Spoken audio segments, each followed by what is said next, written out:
6 tan abu naskah Al-Quran dan bahan mengenai ayat suci Al-Quran yang dimampatkan telah dilupuskan Jabatan Agama Islam Pahang Jaib di tengah laut Cina Selatan, kira-kira 10 batu nautika dari perairan Kuantan baru-baru ini. Jumlah itu hasil kutipan bahan mengenai ayat suci Al-Quran yang terjejas akibat banjir pada akhir tahun lepas dan awal tahun ini.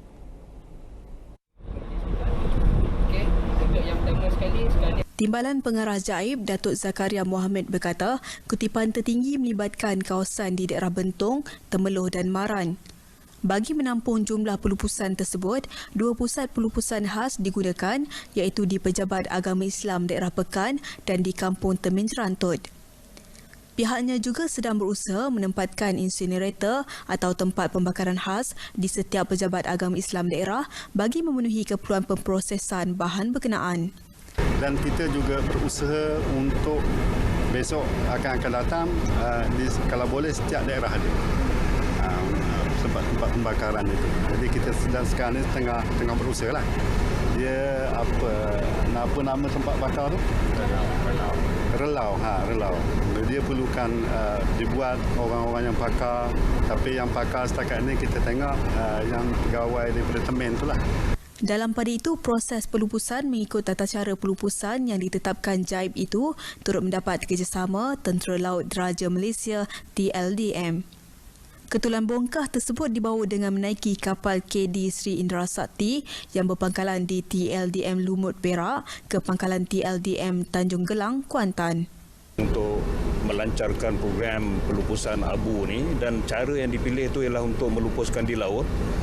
Jadi Tentera Laut Diraja Malaysia terpanggil lah sebab laut ni memang kami punya tugas di sini, dan sebagai salah satu daripada tugas sampingan Tentera Laut Diraja Malaysia ni di masa aman ialah membantu masyarakat untuk mengadakan program yang berbentuk begini. Lebih 4,000 keluarga yang bakal menduduki kediaman di Bandar Baru Kuantan yang dimiliki syarikat pemaju Kota Sas Sendirian Berhad akan menikmati kehidupan dengan gaya hidup pintar. Melalui kerjasama strategik dengan wawasan Intech Properties, pemilik kediaman bakal menikmati pengalaman berbeza dalam aspek kecanggihan teknologi.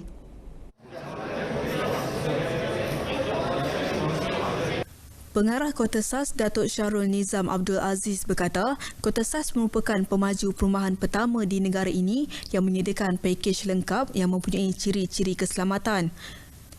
Menurutnya, fasiliti baharu yang diperkenalkan dapat memberi kesiasaan kepada pemilik kediaman tanpa perlu membuat pengubahsuaian kediaman untuk menambah ciri-ciri keselamatan.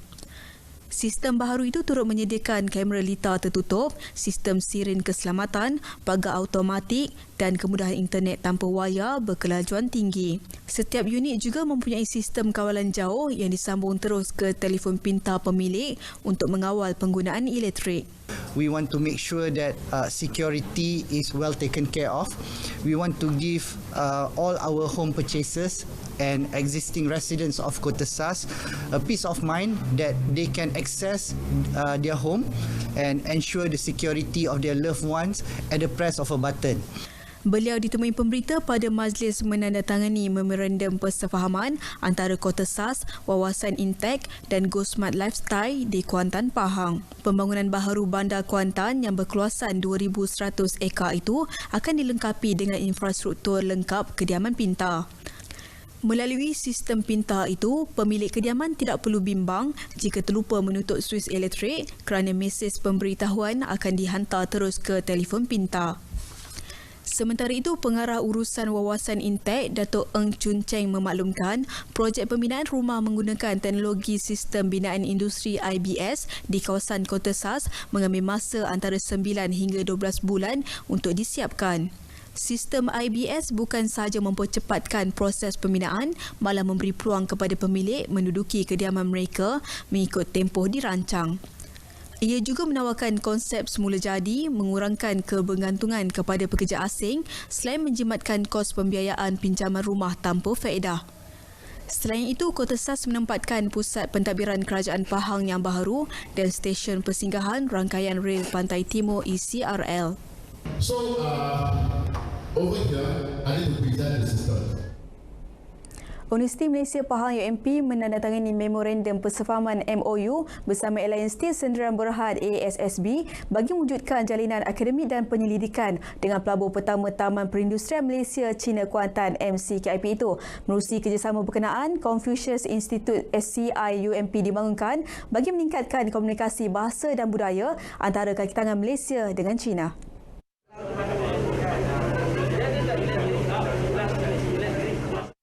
Pengurusi Lembaga Pengarah UMP, Tan Sri Dr. Abdul Aziz Abdul Rahman berkata, institusi pendidikan yang dibangunkan dalam kawasan MCKIP itu akan menawarkan kursus teknikal bahasa Mandarin dalam industri besi keluli.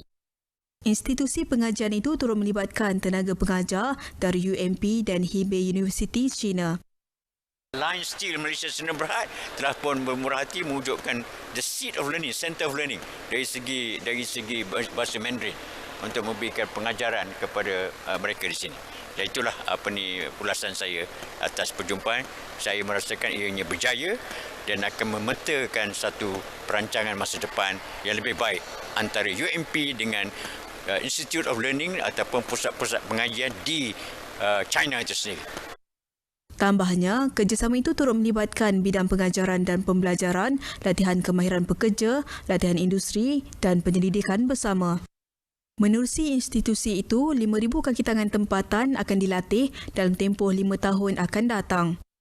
Beliau berkata demikian selepas menyaksikan majlis menandatangani memorandum persefahaman MOU UMP bersama ASSB dan majlis penyerahan papan nama tapak pengajaran Confucius Institute CIUMP di Kuantan.